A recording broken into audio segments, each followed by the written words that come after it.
Hello friends, அனைவருக்கும் வணக்கம். பொது தமிழுக்கான ஃப்ரீ டெஸ்ட் சீரிஸில் இன்றைக்கி 7வது டெஸ்ட்டு, லாஸ்ட் டெஸ்ட் 6வது டெஸ்ட்டோடவே நம்ம வந்து நியூ புக்குக்கான டெஸ்ட் எல்லாமே நம்ம வந்து நியூ புக்கு டோட்டலாக வந்து கம்ப்ளீட் பண்ணியிருப்போம். ஸோ இதுக்கு அடுத்தது நம்ம ஓல்டு புக்கு தான். அதுலேயே நம்ம 80% கொஸ்டின்ஸ்க்கு தயாராகிருப்போம். மீதி இருக்கக்கூடிய 20% கொஸ்டின் படிக்கணும் அப்படின்னா நமக்கு ஓல்டு புக்கும் தேவைப்படுது. சரிங்களா? நிறைய பேருக்கு ஓல்டு புக்கு படிக்கணுமா வேணாமாங்கிற ஒரு குழப்பம்லாம் வந்திருக்கும். ஸோ நமக்கு லாஸ்ட்டாக நடந்த குரூப் 4 இருக்கலாம், இல்லை மற்ற ஜென்ரல் தமிழ் இருக்கக்கூடிய கொஸ்டின் நம்பர் இதெல்லாமே அனலைஸ் பண்ணி பார்க்கும்போது ஓல்டு புக்கில் இருந்தும் குறிப்பிட்ட கேள்விகள் வந்து நமக்கு வந்துட்டு தான் இருக்குது. ஸோ அப்போ நம்ம மேக்ஸிமம் கொஸ்டின் ஒரு 95க்கு மேலே 98 அந்த மாதிரிலாம் அடிக்கணும் அப்படின்னா கட்டாயமாக ஓல்டு புக்கும் படித்து வச்சுக்கிறது தான் பெட்ரு. ஸோ நம்ம ஓல்டு புக்கில் எல்லாமே படிக்க போகிறதில்ல. ஆல்ரெடி நம்ம அதுக்கான இன்ஃபர்மேஷன் கைடன்ஸ் எல்லாமே நம்ம டெலிகிராம் சேனலில் கொடுத்துருப்போம். ஸோ ஓல்டு புக்கு நமக்கு சிலபஸ் பேஸ் பண்ணி தான் வந்து படிக்க வேண்டியது இருக்குது.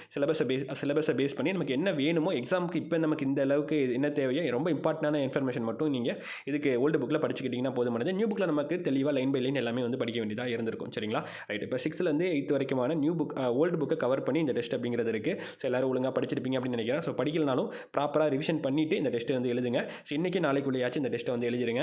ஸோ இந்த டெஸ்ட்டை எழுதி முடிச்சுட்டு இதற்கான ஆன்சர் கீ பொறுத்த வரைக்கும் இன்றைக்கி ஈவினிங் 5 மணிக்கு நம்மளுடைய டெலிகிராம் சேனல் SM வாரியர்ஸ் அப்படிங்கிற டெலிகிராம் சேனலில் அப்டேட் ஆகும். டெலிகிராம் சேனலுக்கான லிங்க் வந்து டிஸ்கிரிப்ஷனில் இருக்குது. ஸோ அதில் அப்டேட் ஆகும். 1 hour டைமிங் வச்சு எப்பயும் போல் அட்டன் பண்ணுங்கள். அட்டன் பண்ணி முடிச்சுட்டு ஆன்சர் கீ செக் பண்ணிவிட்டு நம்மளுடைய மார்க் என்ட்ரி லிங்க்கில் உங்களுடைய நம்பர் ஆஃப் கொஸ்டின் என்டர் பண்ணிடுங்க. ஸோ 4 அன்றைக்கி உங்களுக்கான ரேங்க் லிஸ்ட் அப்படிங்கிறது வந்துடும். ஸோ நாளைக்கு நைட்டுக்குள்ளே அதை மறக்காமல் வந்து என்டர் பண்ணிடுங்க. இன்றைக்குள்ளே எழுதுறது பெட்ரு. முடியாதவங்க நாளைக்குள்ளேயாச்சும் வந்து எழுதிருங்க. சரிங்களா?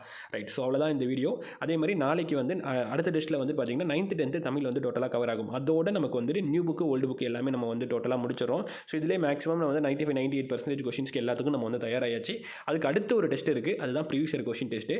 ஸோ இன்னும் நமக்கு ஒரே ஒரு டெஸ்ட் தான் இருக்குது. டோட்டல் சிலபஸ் கவர் பண்ணுறது ஒரே ஒரு டெஸ்ட் தான் இருக்குது. அதுக்கு அடுத்தது ப்ரீவியஸ் இயர் கொஸ்டின் தான். ஸோ அது நம்ம வந்து எக்ஸ்ட்ரா ரிவிஷன் பண்ணுற மாதிரி தான் அந்த ப்ரீவியஸ் இயர் கொஸ்டின் அப்படிங்கிறது. ஸோ அது முடிச்சதுக்கப்புறம் ஃபுல் டெஸ்ட்டு டோட்டலாக இந்த 100 எடுக்கிறோம் அப்படிங்கிற அந்த டார்கெட்டுக்கான அந்த ஃப்ரீ டெஸ்ட் சீரிஸில் டோட்டலாக வந்து கம்ப்ளீட் பண்ண போகிறோம்.